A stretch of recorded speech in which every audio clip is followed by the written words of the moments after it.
Бүгін Ақтөбеге еліміздің бас прокуроры Жақып Асанов жұмыс сапарымен келді. Осы сапар аясында елбасының тапсырмасына сәйкес аймақтың әлеуметтік-экономикалық проблемаларын шешу бойынша жұмыстар басталады. Бас прокурор өзімен бірге елімізде түрлі салада қызмет жасайтын тәжірибелі 200 маманды ерте келді. Олар негізгі 7 бағытты назарға алмақ. Жұмыс тобының мақсаты мен жоспары жөнінде толығырақ тілшіміз Райгүл Еншібайқызы тарқатады. Бұл жергілікті қызметтерге тексеріс жүргізу емес, керісінше нақты проблемаларды бірігіп шешу. Осылай деген бас прокурор жиынға қатысушыларға жұмыс сапарының мақсатын түсіндірді.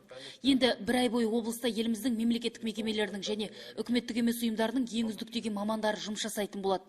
Олар әлеуметтік, медициналық, идеологиялық, қаржы және басқа да маңызды мәселелер бойынша облыс тұрғындарына көмек көрсетеді. Нақты іс-қимыл жоспары бар және әр бағыттың жүйелі орындалуы барлық ведомстволардың вице-министрлерінің бақылауында болмақ. Мысалы, қанша операция жасалынады, қанша азамат жұмыссыз болып жүрсе, соған көмектесеміз. Қанша кәсіпкерлер өздерінің жаңа істерін бастайды, қанша несие беріледі, қанша субсидия бөлінеді.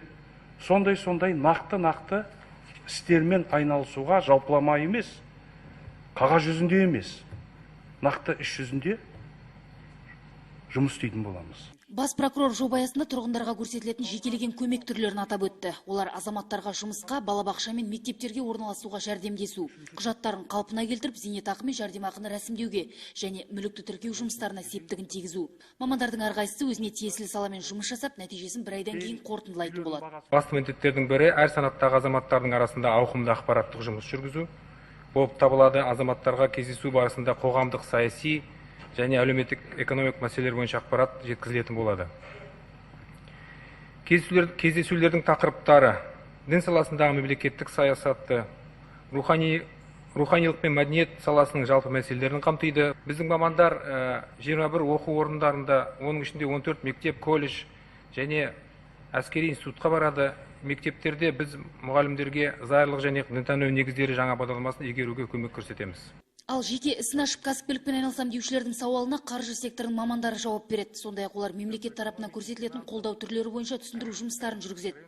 Бухгалтерлік, кедендік және салық қызметтері бойынша қаржылай емес қолдау түрлері беріледі. Қарапайым тұрғындар ғана емес, басшылық қызметтегі азаматтар да мамандар көмегіне жүгіне алады. Обучающие мероприятия для сельских акимов. Осы жоба аясында ауыл әкімдеріне бизнес идеялар туралы ақпарат беріледі. Отбасылық кәсіп және оны жүргізудің құпиялары туралы оқытатын болады. Мұндай семинар тренингтер жастар арасында өткізіледі. Адамдарды жекелеген сұрақтар бойынша да қабылдаймыз. Жоба аясында тұрғындардың денсаулығы да назардан тыс қалмайды. Республикалық клиникалардың дәрігерлері аймақта азаматтарды қабылдап, оларға кеңес береді. Күрделі оталар жасап, жергілікті дәрігерлерге емдеудің үздік әдістерін үйрету жоспарланған. Дать доступ, качественный доступ к этим услугам. Осы уақыт ішінде заманауи медициналық техникамен жабдықталған саламатты Қазақстан пойызы алыс елді мекендерде азаматтарды қабылдайтын болады. Және жұмыспен қамту 2020 бағдарламасының негізінде дипломы бар, бірақ жұмыс таба алмай отырған жастарға көмек көрсетілетін болады. Еліміздің дін саласындағы үздік мамандары да осында. Олар өз саласы бойынша семинарлар мен дәрістер өткізеді. Жоба негізінде Темір және Мұғалжар аудандар мен облыс орталығындағы мешіттерге жаңадан 5 имам тағайындалады. Жалпы аймақтағы соңғы қайғылы оқиғаларды ескере отырып, террористік қауіпке қарсы күрес бойынша ең ауқымды жұмыстар жүргізілетін болады. Айта кеткен жөн, бүгінгі күні республика көлемінде 200-ге жуық жедел штаб бар. Оның әрқайсысында 18 жедел топ бар. Бірінші осы халықтың қауіпсіздігін қамтамасыз етуіміз керек. Халық енді қорықпай, үрейленбей өмір сүру керек, жұмысқа бару керек, балдар мектепке бару керек. Ең негізгісі мемлекетіміздегі заңдылықтың сақталуын қамтамасыз етуіміз керек. Жалпы тұрғындардың қауіпсіздігі қамтамасыз етілген, ешқандай бір қорқыныш, үрей жоқ. Қалай сол бұрынғыдай жұмыс болса, сол жұмыс ары қарай өзінің жалғасын табуда. Бұдан бөлек жоба аясында ұлтаралық келісім мен халық бірлігі тақырыптары бойынша жаппай мәдени, спорттық шаралар өтетін болады. Сондай-ақ еліміздің бас прокуроры Жақып Асановтың жұмыс сапары барысында облысымыздың кәсіпкерлерімен, үздік оқушыларымен, студенттермен, құқық қорғау органдарының қызметкерлерімен және ардагерлермен кездесуі жоспарланған.